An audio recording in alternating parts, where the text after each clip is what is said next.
കുരിയാലശ്ശേരി ധന്യൻ തോമാമെത്രാൻ്റെ ശതാബ്ദി jubilee ഘോഷം പൊടി പൊടിക്കാം. താളത്തിൽ പാടിക്കൊണ്ടാടി പാടിവാ, മാരിക്കോടൻ ചുണ്ടൻ കണക്കാടി പാടിവാ. കുരിയാലശ്ശേരി വീടിന് അഭിമാനമായി, ആഗോള തിരുസഭയ്ക്ക് അഭിമാനമായി, SABS സമൂഹത്തിന് അഭിമാനമായി ശതാബ്ദി ജൂബിലി ഘോഷം അരങ്ങേറുന്നു.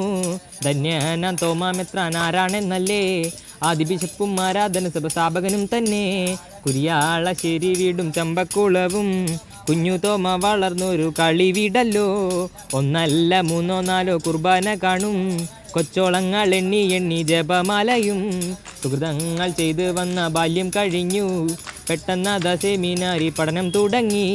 റോമിൽ പോയി പഠിക്കവേ വലിയൊരാഗ്രഹം, സ്വന്തം നാട്ടിൽ സ്കൂളും വേണം മഠവും വേണം. നാട്ടിൽ വന്ന കൊച്ചച്ഛനോ ബിഷപ്പായല്ലോ, ചന്താളമ്മയെ കൂട്ടിച്ചേർത്തു സഭ തുടങ്ങി. ലോകമാകെ പടർന്നൊരാരാധന സഭ, യേശുനാഥൻ തൻ്റെ ദൗത്യം തുടർന്നിടുന്നു. എല്ലാം പുത്തനാക്കാം ക്രിസ്തുവിൽ തന്നെ, പുത്തനാക്കാം എല്ലാം എന്നും ക്രിസ്തുവോടൊപ്പം.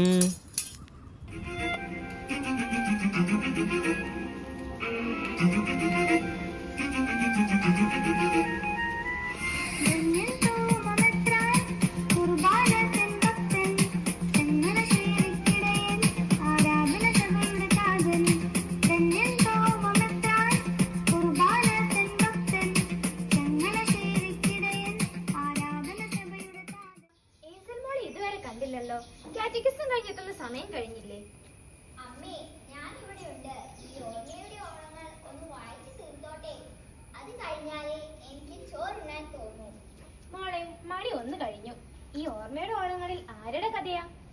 അതെ, ചങ്ങനാശ്ശേരിയിലെ ആദ്യത്തെ ബിഷപ്പ് മാർ തോമസ് കുരിയാലശ്ശേരിയെ കുറിച്ചുള്ള പുസ്തകമാ. അമ്മേ, യൂക്കേറ്റിക് സെന്ററിലെ ഏറ്റവും ബോളിംഗ് ഉള്ള ബുക്കാ. സിസ്റ്റർ മരിയ എടുത്തപ്പോഴേ എന്നോട് പറഞ്ഞു എത്രയും വേഗം തിരിച്ചു വയ്ക്കണമെന്ന്. എന്റെ മോളെ, അത് വായിക്കേണ്ട കഥ തന്നെയാ. SABS അസോസിയേറ്റ്സിലും ഏറ്റവും ഡിമാൻഡ് ഇതിന് തന്നെയാ. ഞാൻ എത്രയോ പ്രാവശ്യം വായിച്ചിരിക്കുന്നു. എങ്കിൽ ആ കഥ അമ്മ എന്നോട് പറയുമോ? മോളെ, മുഴുവൻ കഥ പറയാൻ സമയമെടുക്കും. എനിക്ക് ഏറ്റവും ടച്ചിങ് ഒരു ഇൻസിഡന്റ് ഞാൻ പറയട്ടെ.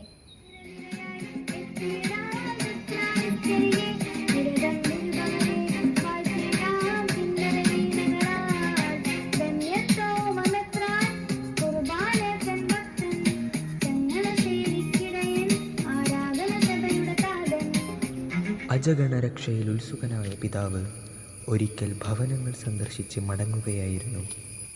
ഒരു ദീനരോധനത്തിന്റെ ശബ്ദം കേൾക്കുന്നുവല്ലോ കുഞ്ഞാപ്പു.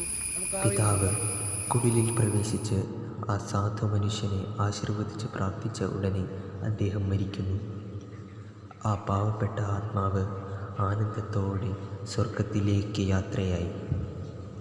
മരിക്കും മുമ്പ് അദ്ദേഹം പറഞ്ഞു, ഈ സാധുവിനെ അനുഗ്രഹിച്ച് കൊച്ചച്ഛൻ സ്വർഗത്തിൽ പൊന്നൂഞ്ഞാലിലിരുന്ന് ആടൂ. അറപ്പും വെറുപ്പും തീണ്ടലും തൊടിയിലും സമൂഹത്തിൽ നിലനിന്നിരുന്ന നാളിൽ ധന്യൻ മാർ തോമസ് കുരിയാലശ്ശേരി പിതാവിൻ്റെ ദീനാനുകമ്പ നമുക്കൊരു പാഠമാകട്ടെ.